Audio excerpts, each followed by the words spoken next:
Right now, Brigadier General John Temlong, retired ON, joins me for more on security situations and challenges, particularly in the northern part of Nigeria. Brigadier General Temlong, retired, was the pioneer commander, multinational joint task force, and consultant on national security.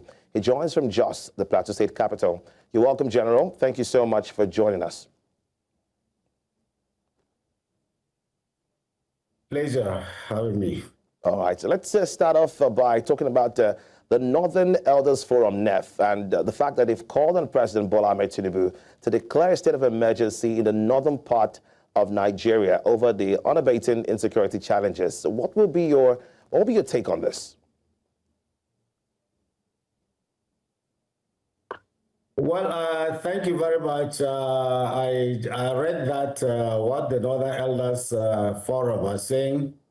You see, sometimes we talk and don't look inwards and look at what the problems are.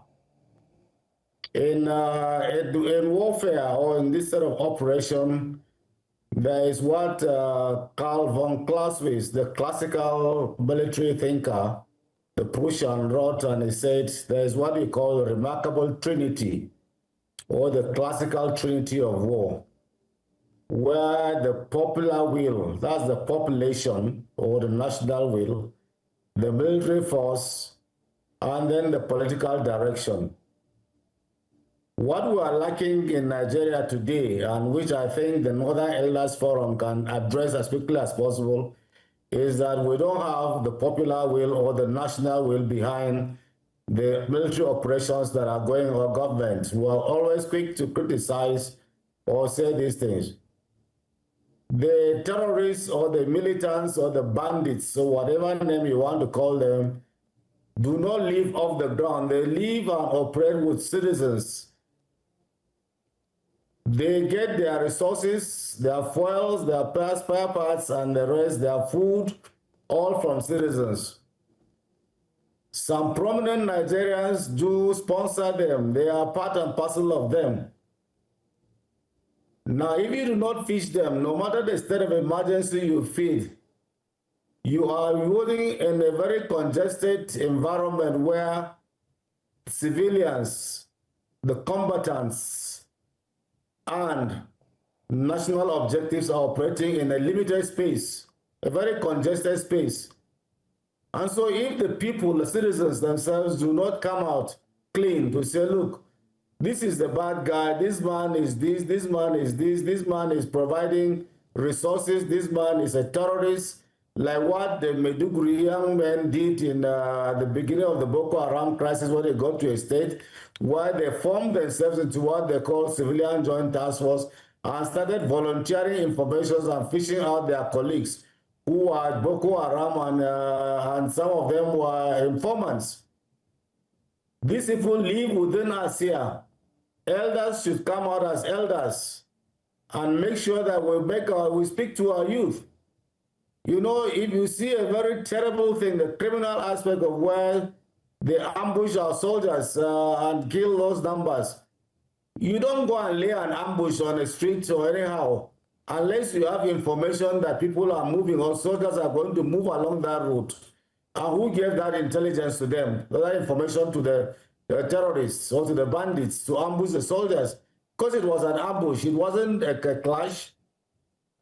And so it meant that there were people who gave information. In fact, some aided probably by sending distress calls to the soldiers who are responding to that call, whereas they had informed they were in connivance with the terrorists or the bandits or whatever you want to call them. As far as I'm concerned, they are terrorists. Then they will give them those information, and the soldiers come and run into those ambushes and they are killed because they believe they are moving in friendly territories. They are going to help citizens. Yet it is the citizens who have come out collaborating with those enemies of the state, enemies of the people to do that. So I think what we need to do in the north and what we need to do as citizens is that we must play our own roles as to national security. Whether they declare state of emergency on security today or not, if the citizens do not play their own part in this congested terrain that we're working inside. The security agencies and the soldiers will find it very difficult to perform these roles that they do. But the moment we start fishing out these bad people within us, no matter how highly placed they are, and we start holding our governors and local governments and politicians accountable for what is going on, then the earlier we will be able to solve these problems. But as long as we sit down and start providing some of these solutions that are not workable, then we will continue to say, because we say we are talking, but let's talk to ourselves first. Let's make sure that we cooperate, we give the intelligence that is available, we fish out people who are not there, we help, and we hold our governors accountable. The rule of law must work. It is the same people today. If the police have told you that they have arrested about so many people in the Benue massacre, you hear the next minute, ask the police or send somebody there. They will tell you how many highly placed people have been going there now to secure their release and all whatnot. How do you continue with those sort of things? Let justice prevail. Let the rule of law work, and let citizens cooperate and work. These people are not just ghosts. They are living within us. They are working within us. They get their food stuff from us. They get the spare parts for the vehicles and machines they use from us. They get the petroleum products that they use for those things. And in fact, sometimes they even get doctors and medication from within us, and they know that they are doing this, and nobody happens to them. People live outside their means within us, and we see it. General, the Northern Elders Forum decried the increasing boldness demonstrated by the terrorists, arguing that a good chunk of the North is under siege. Do you agree with them? What's your true position on that? What I'm saying is that we can turn the tide around in conjunction with the government and the people and the military or the armed forces and security agencies. It can be under siege. The whole of Northeast was under siege at the time. And when the citizens started cooperating, it was turned around. What I'm saying is that we must do the same. We must turn these things around. It's not declaring state of emergency. Yes, if they declare state of emergency, it wouldn't, to what extent? Do they think that will they going to have military as administrators, or just declaring state of emergency on security alone as a sector? Because security needs the citizens, they need the economy, they need the communications that they use. Will they agree that when they start monitoring their communication, start arresting people who are suspects, and then start introducing martial laws in some areas? Will they agree? Yes, I wouldn't say no, so that the military can have a free hand and start picking up people who are suspects, and people will not turn around and start saying that humanitarian laws, international laws, they're going against. People are turning it into political vendetta, that they are doing political vendetta. But if they want that, yes. But then I think the important thing that if we do what we're supposed to do, we don't need any state of emergency. The military will succeed. All right, we received the good news, General. We must hold ourselves. General, apologies, but I have to interject at this point in time. I don't know if you can hear me very well, but we received the good news of the rescue of 13 abducted passengers in Benue State with cheers. Now, while we celebrate such strides of security operatives, we're concerned about the reactionary approach of the security apparatus, including, especially, of course, the military. Could this be blamed to failure of intelligence or just outright lack of intelligence? Well, it could be both, but this intelligence is derived from where? It's from the citizens. It is the citizens must give this intelligence. So human intelligence is the most important for us in operations. Now look at what happened in the rescue. It was a collaborative action between the citizens, the youth, and the security agencies that led, and the pressure was so much. It means then that if today citizens decide to start volunteering information and then picking up those who are bad and those who they know they are bad and reporting them and then handing them over, I'm telling you, within 6 months, this country will be clean, because there are so many criminals walking around freely in this country who are even holding very important positions, either in government or in the civil service, or even in the traditional authority. But if we start cleaning the systems ourselves, nobody will clean it for us. It is we.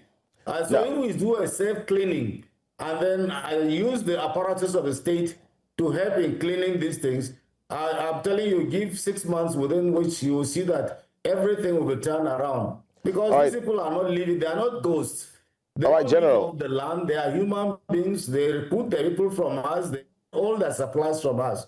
All right, General, the killing of over 20 soldiers in Bangi Mariga local government area of Niger State is something that is still very fresh in the minds of many of us.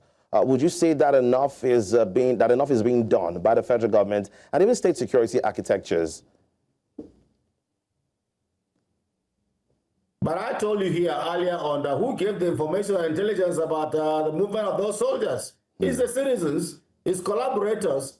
So what do you do? There is nothing you can do outside those things, because the military who is defending and protecting the same people, and they are working against them. What do you do? I mean, those people could not have ambushed them without knowing that they are moving on that route, the time they are moving, and they would have been responding to a distress call, which would have been a phony call put in place to make sure that to lure them into the killing ground. And they went into it thinking that they were going to rescue or help their own citizens, their fellow citizens. And yet there were people who are working against them and to provide a killing ground for bandits and terrorists to kill them. So there is nothing you can do in such situation. So you see what the work of intelligence coming from within happened even during the Israeli-Iranian things. It was intelligence that gave all the locations. It was intelligence that even gave the locations of all the military commanders and scientists. So it was, why was it? It was people embedded in those areas. So you cannot say that without intelligence, you just go and lie on any street and people are moving on an opposite direction and you ambush them. You can't get them. You can't get them. So it's not a matter of architecture. It is a matter of we that are providing the enabling environment to make these people look as if they are so impregnable and they are so tough. They are not. The moment we decide to be patriotic and work with our security agencies to be able to climb this thing, I'm telling you, give 6 months and you will see this country is clean. And all right, General. Anybody who sits down and wants to interfere, let the law take its course. You will see a difference. Now, General, when we start this conversation, ever since we started this conversation, you seem to have been blaming the citizens for most parts of it, but one would wonder who is actually in charge of information and intelligence being fed to the bandits now on when to attack the military. Could that really be the citizens' fault in that? Actually, I blame the citizen, but I don't blame them because there's a leadership. Okay? The governors and the local governments are not doing what they're supposed to do to get the citizens to understand their roles as to national security. If you read the National Defense Policy, it is a citizen-centric policy on the roles of citizens in national defense. Now, the National Security Strategy too is a citizen-centric strategy. Now the governors and the local government chairmen are not getting their access together to make sure that the citizens know their roles and responsibilities. What are those things that they can report? What are those things that are harmful to them? What actions do they do that they think they are making money out of it?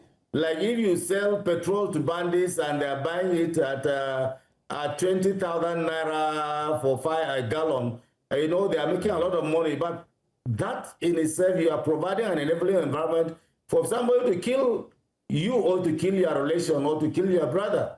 So that's another aspect. The other aspect is that what is nationalism? Are we building a nation or a country? You hear people talking about their tribes as nations. So what happens to one does not affect the other.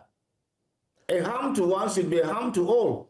All right, thank you so much, General, for your time. Thank you so much for having this conversation with us. We're really pressed for time, but we need to move on now. But thank you so much for having this conversation. And we hope we can have you have this kind of conversations with us in the nearest future.